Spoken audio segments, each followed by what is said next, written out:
18. novembrī Latvijas valstī 107. Un 107 izcili Latvijas cilvēki, izcils Latvijas personības.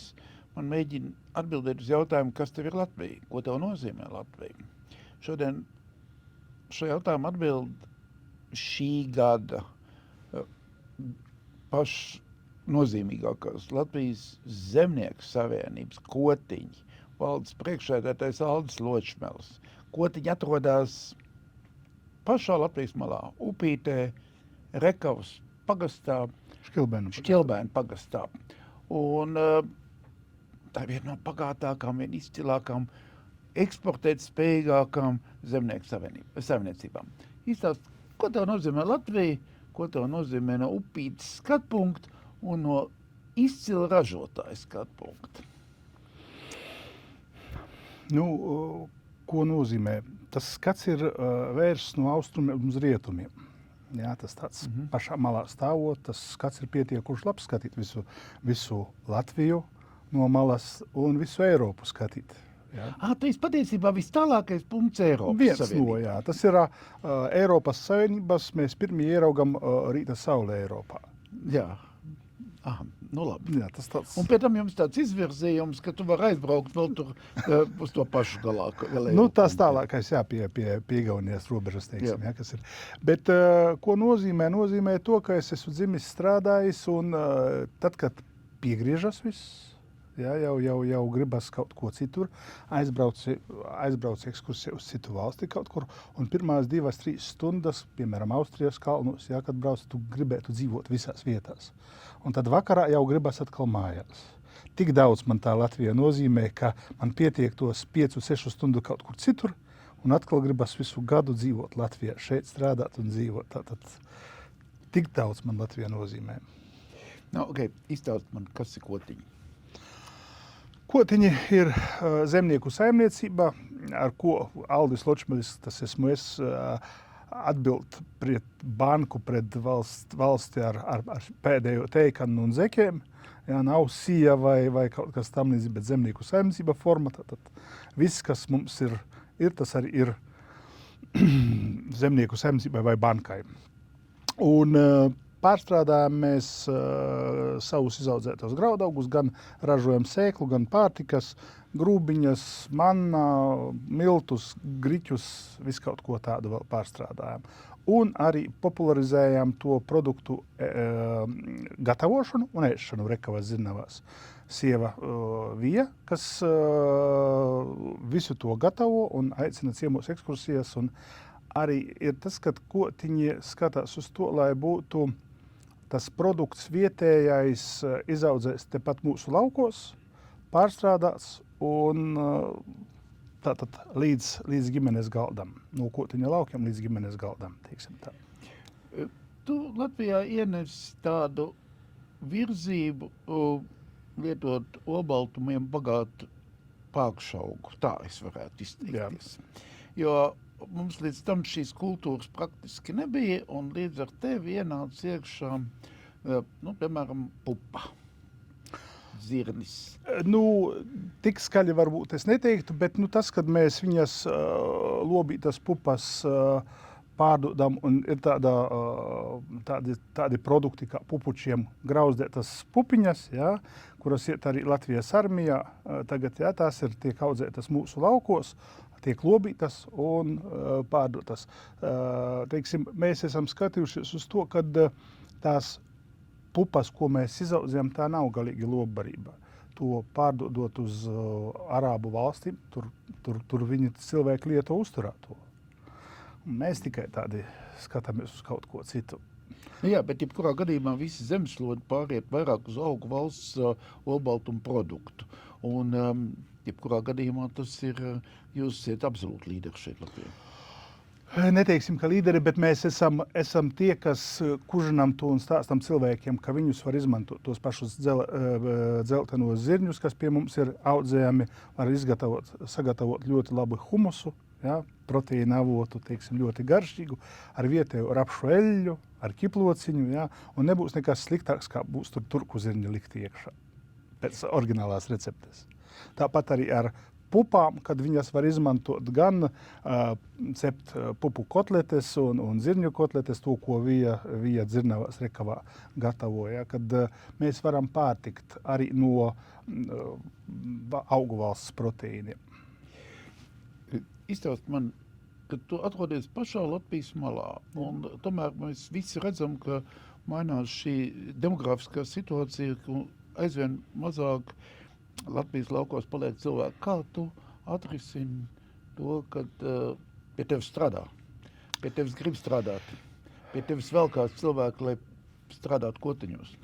Redzat, tas jautājums ir man bijis prātā visus šos gadus, cik mēs strādājam, 33 gadus, jo viens bagāts saimnieks es tur nevaru būt.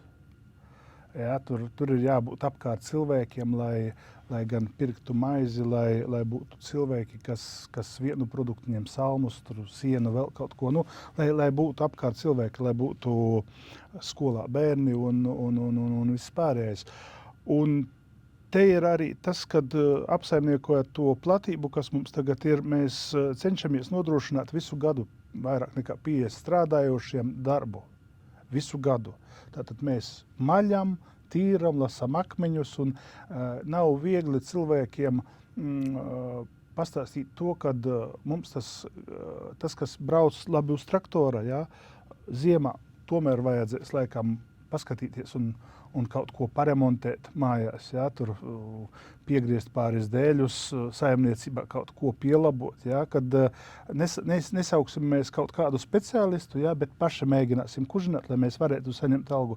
Un tas nav viegli cilvēkam pārklasificēties, jā, un saprast tajā prātā, ka es esmu labs kombainieris un es tikai strādāju uz kombaina. Nē, tev jāstrādā visādi darbiņi, lai pierobežā, teiksim, tālāk no lielām pilsētām varētu dzīvot labi.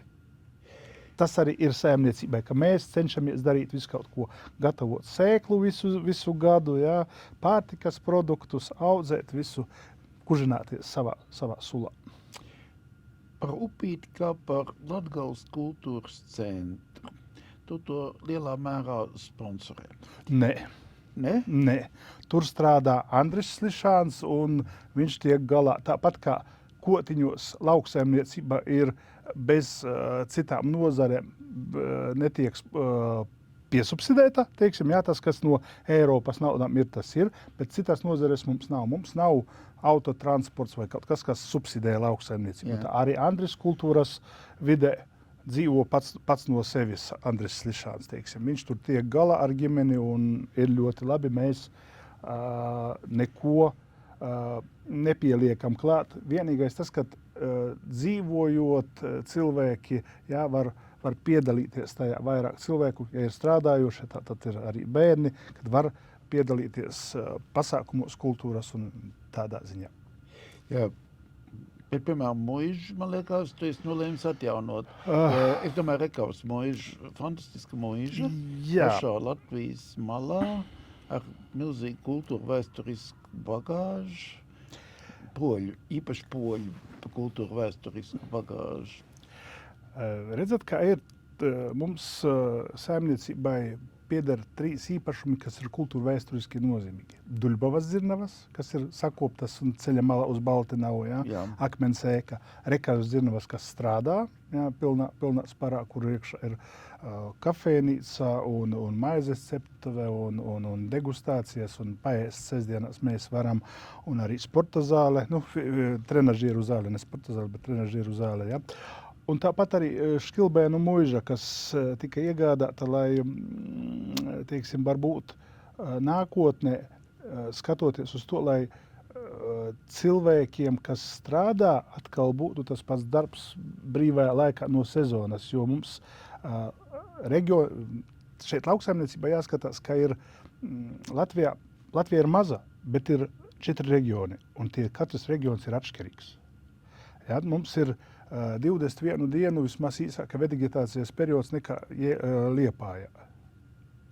Jā, tātad 21 dienu īsāks ātrāk mums ir augsti un nekas tur nevar augt. Tātad tā augsne arī nav tā pati labākā Zemgales ostas, arī ir 250 km.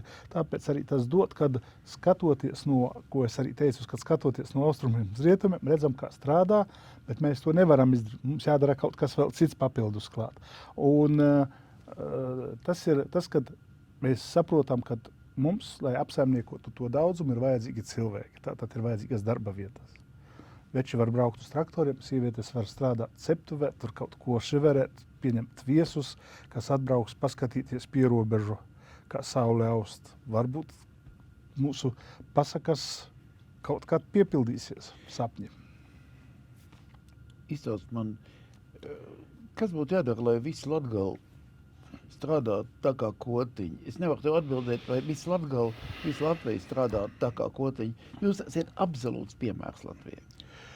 Nu, varbūt es neesmu pats labākais piemērs. Man liekas, ka esi gan. Man Nē, droši vien, tāds iespējas radies. Es abraukājos Latviju, vairāk nekā jebkurš. Esi labākais piemērs. Bet, kļūdas ir visiem, un mums ir Latvija par maz pārstrādes. Mēs eksportējam naudu.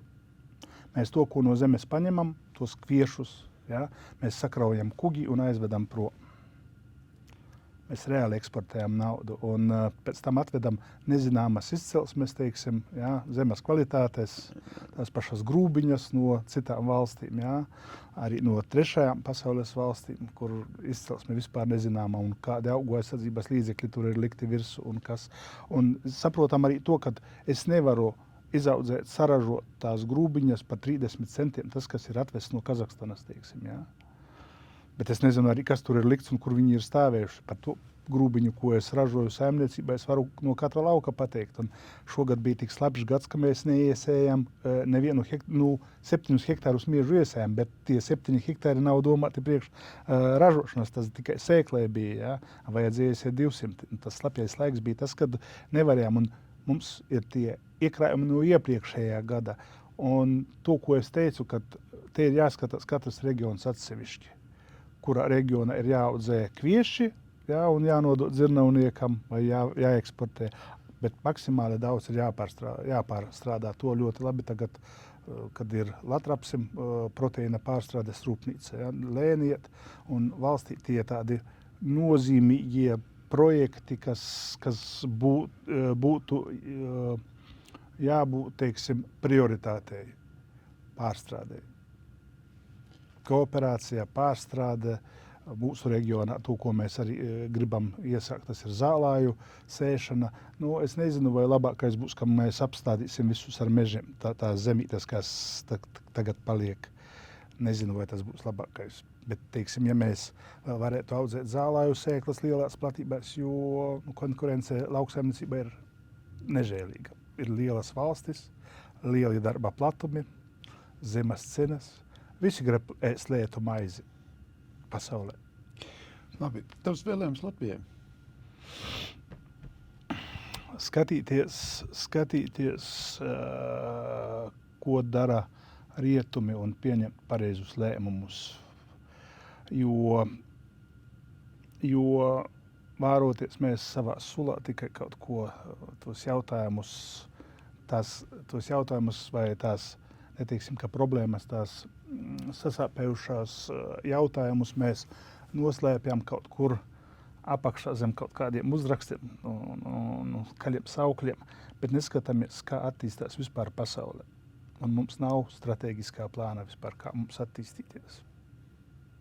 Labi, es vēlu Latvijai attīstīties pēc kotiņa plāna. Nu, paldies, bet nebūtu jau arī slikti. Labi, paldies. Paldies.